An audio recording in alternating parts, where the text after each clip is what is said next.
أعوذ بالله من الشيطان الرجيم. بسم الله الرحمن الرحيم.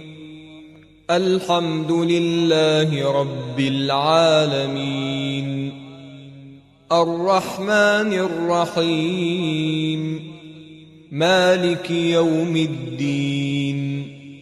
إياك نعبد وإياك نستعين، اهدنا الصراط المستقيم، صراط الذين أنعمت عليهم غير المغضوب عليهم ولا الضالين.